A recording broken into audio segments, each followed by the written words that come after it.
Hello and welcome to Off the Shelf Reviews. I was Mary Poppins' sex slave. And I'm Gary. And today we're going to take a look at a film that came out in 1998 by director Alex Proyas, Dark City. Ian, why don't you give us the synopsis for Dark City? Well, the story follows John Murdoch, played by Rufus Sewell, who wakes up in a bathtub and has no memory of any point of his life. He starts to search the city that he lives in for evidence of who he is and where he's come from, and is targeted and hunted by a group of men known as the Strangers. As John starts to unravel his history, we realise that something is seriously wrong with this city. This is from, as I've said, director Alex Proyas, whose most well-known work includes The Crow and I, Robot, and perhaps also The Knowing. But Dark City, when it came out, it was a flop. It was pretty much a disaster. It made its money back, but that was about it. And that probably comes from the fact that this film is unmarketable. And when they did advertise the film, it was pretty much in the horror subgenre. You can tell that by just looking at the posters and the cover art for the DVDs. Recently, the director's cut was released, and that's the version that we are reviewing today. One of the biggest important changes to this director's cut comes from the opening scene. We have this beautiful vista of space as the camera slowly pans down to Jack Bauer, who's checking his clock and realizing that time is out.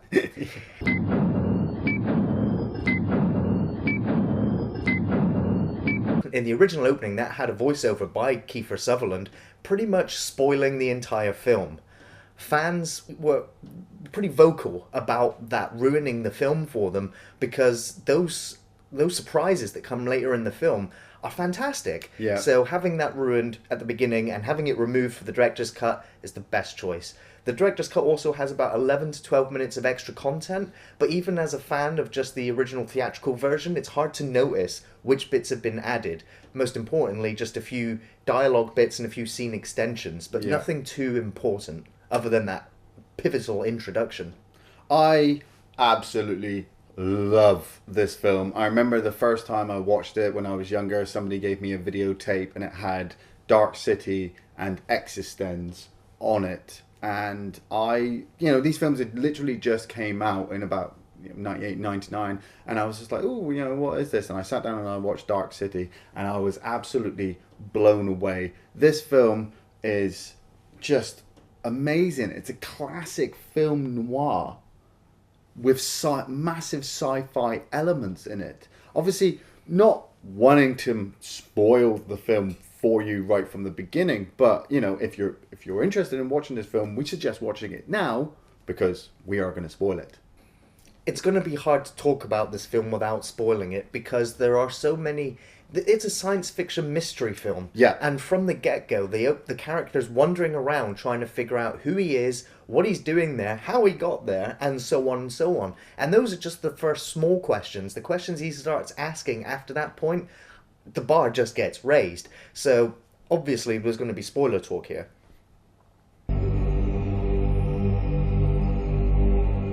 So after he stumbled around, he gets a telephone call from Dr. Schreiber, and he explains to him that that things have gone awry, that he needs to speak to him so that he can tell him everything that's going on. And he also tells him that there are some people that are going to be after him.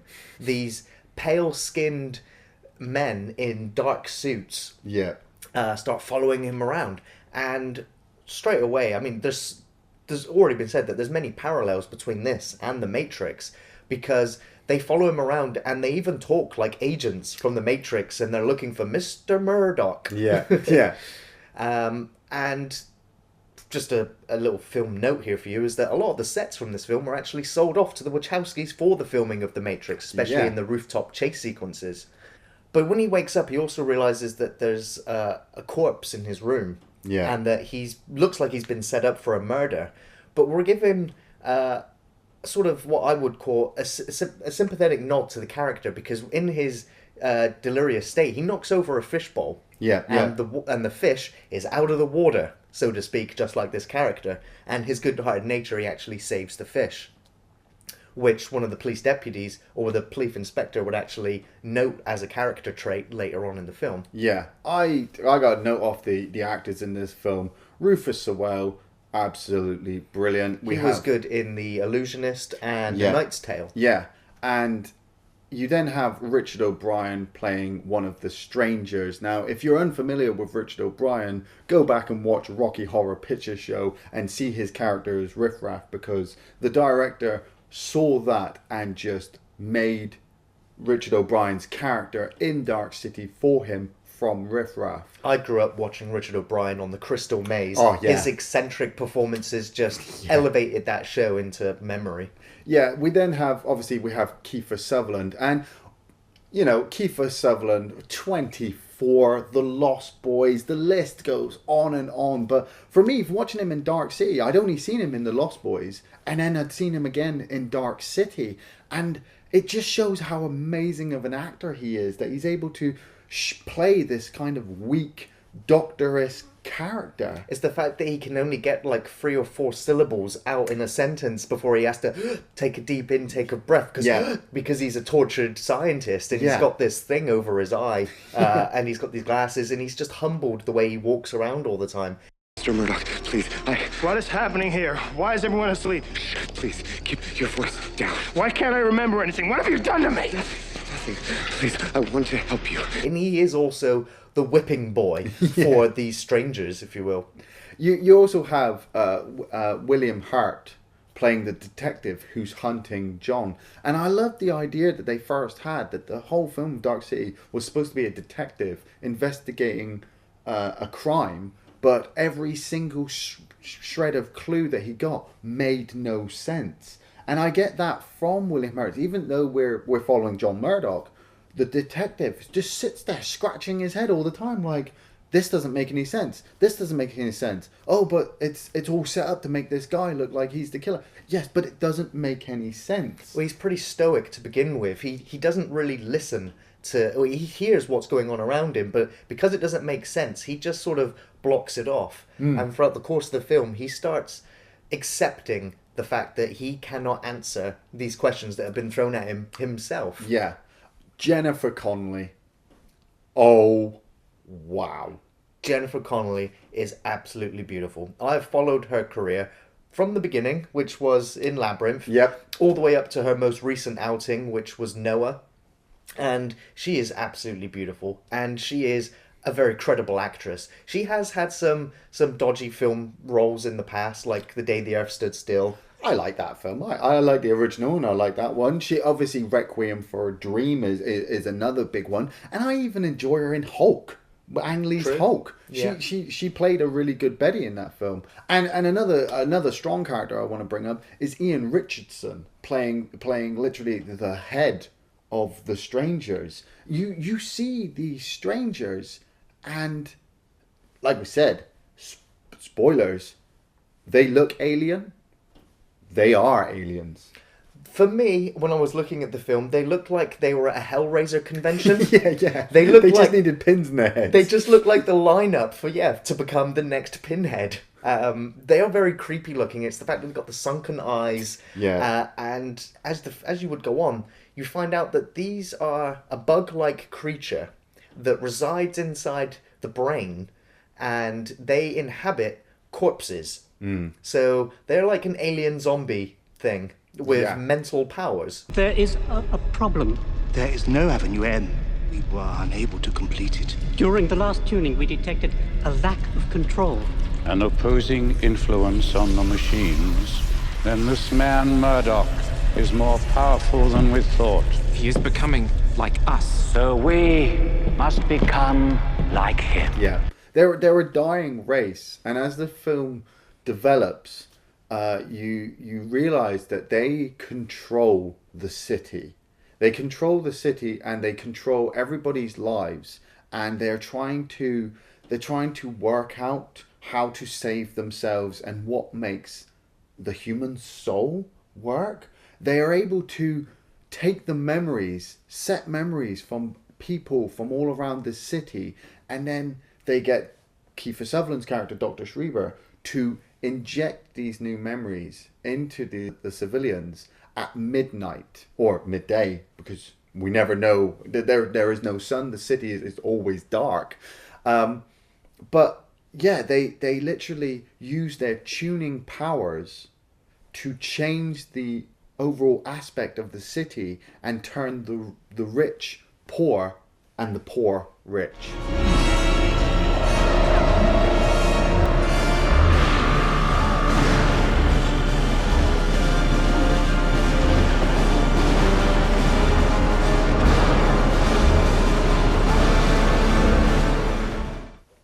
That's actually one of my favourite scenes in the film, where they actually illustrate, as an example, what it is they're doing. And you have a couple that are sat there, and he's talking about how he's going to work extra shifts. And then the strangers come in, and they change the entire dining room and the entire apartment they're in, so that it appears that they're living in an entire castle. Yeah. And I've got to say, some people have said that the special effects still hold up today.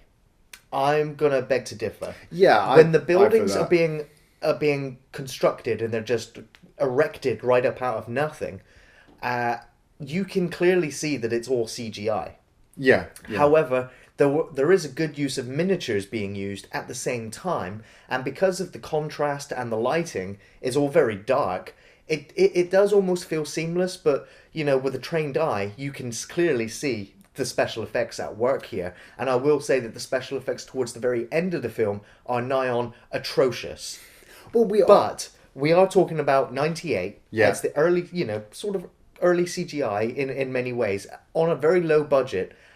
But it's, for me, the style of the film over the substance of the CGI is, you can forget the bad CGI. You can pass it off, because you are so invested in this mystery and in the plight of these characters and unraveling what's going on around them, that a few bits of bad CGI is not enough to tarnish this film. No, for me, I love this film. I love the sets. I love the complexity and the originality of the story. I find it hard to register anything that's actually come before or has come after that has this brilliant kind of crime sci-fi mystery happening. The actors themselves stand up. Like we said, Rufus Sewell playing John Murdoch, he is constantly trying to get to Shell Brick Beach, and I want him to get to Shell Beach as well.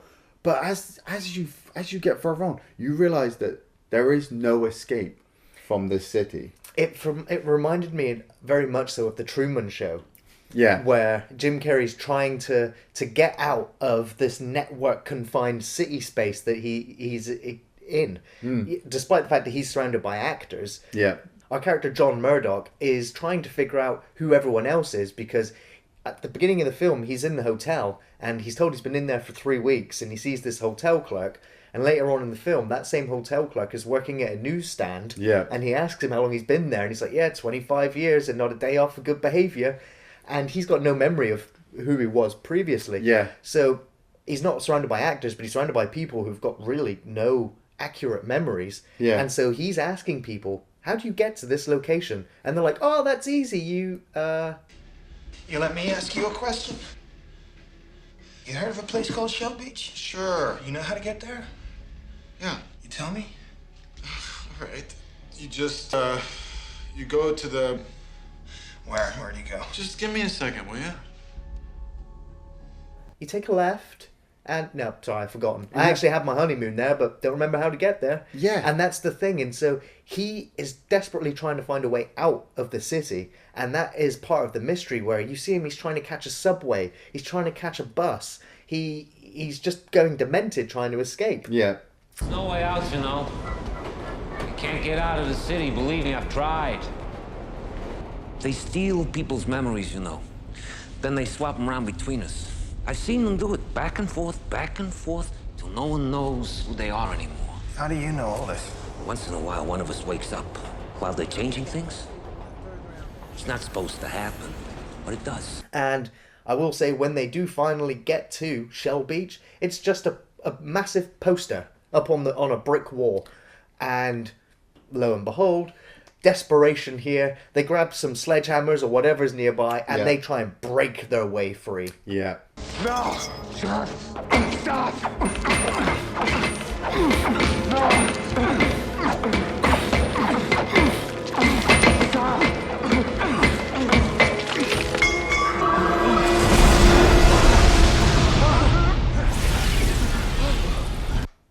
Ultimately revealing space. I was shocked. The first time I watched it, I was shocked. I obviously I know the twist now, but seeing the fact they break through the wall and it's kind of like an experiment in space. These aliens have constructed their home and then constructed the city on top of that and then pulled all the humans in to kind of just experiment on. And I was just like, oh my God, you know, the Matrix would go on to kind of blow it up. And I'm not going to tarnish the Matrix. Well, I was going to say that the Matrix is sci-fi mystery action. Yeah. Whereas this is sci-fi mystery noir. Yeah, yeah. And the sets I love the sets of the stranger's home. You know, finding out that a lot of sets are, 30, 40 feet, just the kind of inside of a hangar, unless obviously you're watching Sinadoki. Yeah, but this set is like 50 to 60 feet high. You know, I think it was an Australian fairground that they managed to change. And you've got all these actors, hundreds of strangers all stood around in their black clothes, you know, experimenting on and conveyor belts of personal items that they're going to change people's lives with. And I was just like, you bastards, we need to get in there and kill them all.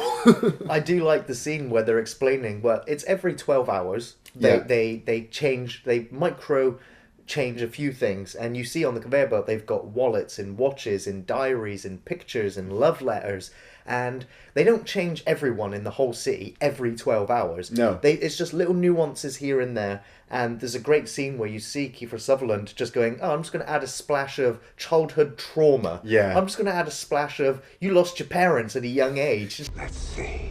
A touch of unhappy childhood. A dash of teenage rebellion. And last but not least, a tragic death in the family. You see all these different colours going into this concoction. Yeah. And then Kiefer Sutherland takes out his syringe when they get the person into position, and then he just injects them straight into the forehead. I hate that drill noise that it makes as it's just extending out.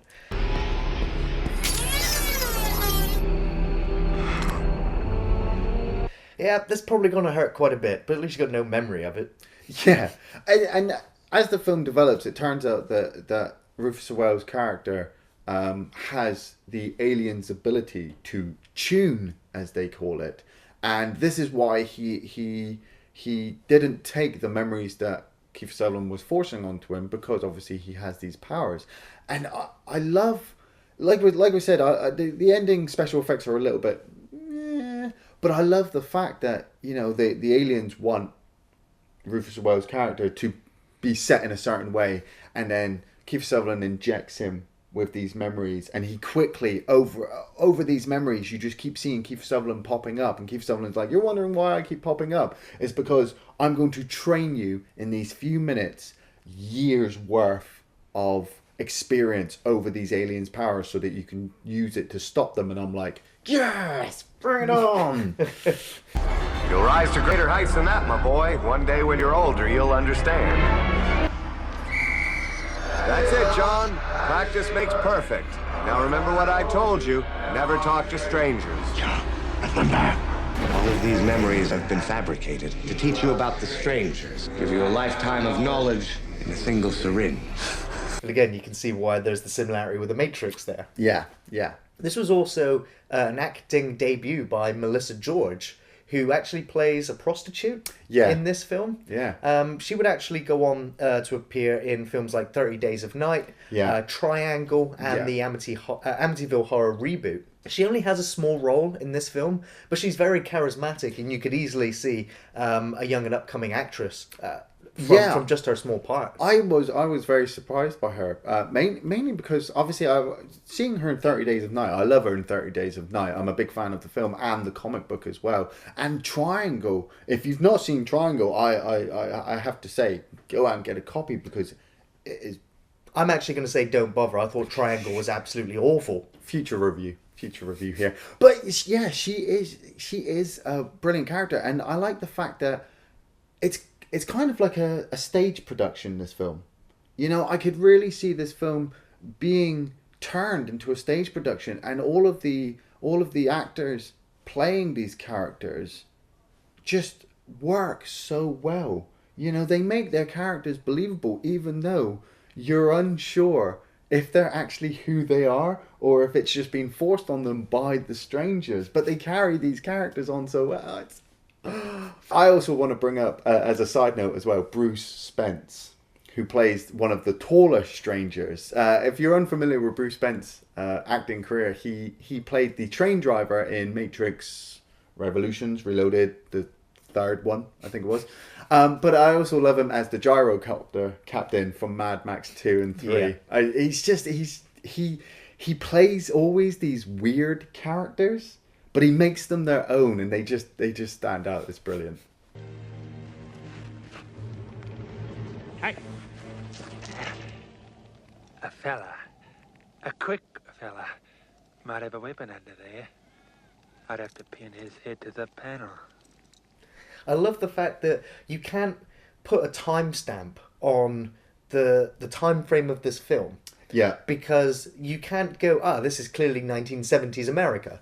Because all of the buildings are all taken from different eras and times in human history, up until the point where these humans were abducted by the aliens. Yeah. And it's also interesting to note that all of the people that have been abducted are not even aware of the planet Earth.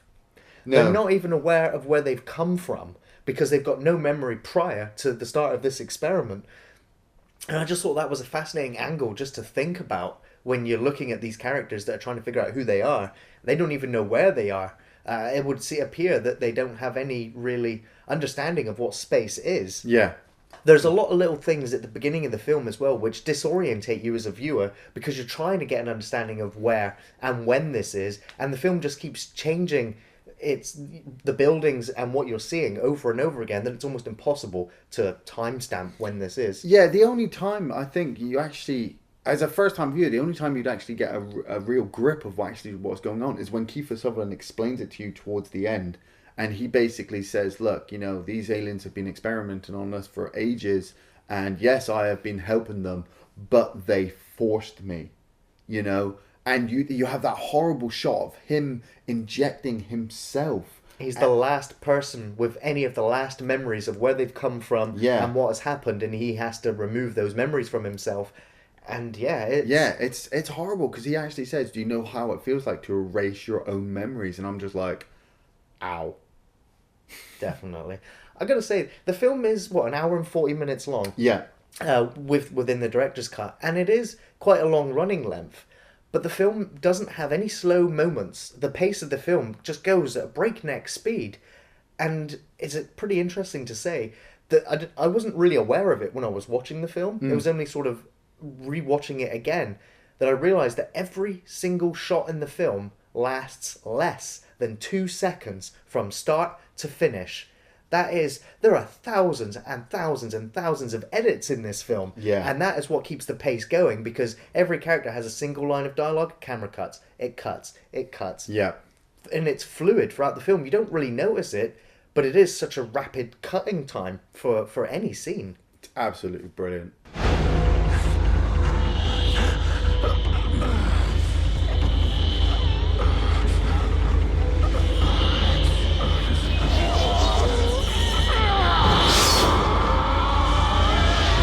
I got quite a few favourite scenes in the film. Jennifer Connelly in those dresses when she's singing in those bars. Yeah. I like the scene when John is trying to figure out who he is, and he's just shouting out different names, trying out different names on the side. Yeah. And there's this cleaner or this caretaker just on the side, just like, you're crazy. You're crazy. Yeah. John Murdoch. Jake Murdoch. How's it going? Hi, Jack Murdoch. Hi.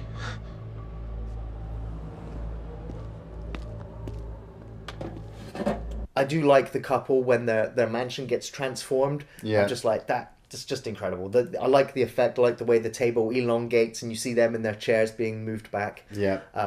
I do also like all of the scenes with Mr. Hand, who is just, especially when he gets injected with the original John Murdoch's murderous sort of intentions, he starts to adopt all of those personality traits, and he's a sinister character throughout the film, but once he gets that injection and he starts to show not so much emotions, but so much as a pleasure in the suffering of other characters, I'm like, wow, you're really on the fast track to become a Cenobite for Hellraiser. And he's just absolutely perfect in that role. He sometimes steals the scenes. Don't hurt her, please. Then surrender, Mr. Murdoch. Sleep. Now. My favourite scene, I have two major. Like I said, I absolutely love the film. The whole film is like one elongated favourite scene for me. But the first scene is when John is being chased by the strangers and he climbs up onto a sign with a swinging arm. And it's the first time he kind of really uses his powers in combat to defend himself. And you see that the strangers can fly and they have these weird knives. And there's that little kid as well. There's that little kid stranger as well, which always kind of freaks me out. But John ends up cutting a rope which is controlling the arm on the sign, and the arm slides down and cuts the back of the head off of one of the strangers. And when he actually sees the body, you actually for the first time see this tentacled thing climbing out the head and then dying. And so you're then like, what the fuck's going on? And then it flows immediately into the stranger's hideout. And that's when, the film kind of throws you a curveball, because you were sat there thinking, what the hell's going on? And then you sit there seeing the strangers going, what the hell is going on, kind of thing. I also love William Hurt's detective character talking to Eddie, his old partner or an older detective. And Eddie is inside this room, locked himself inside this room, and is continuously drawing circles and marking on all the walls.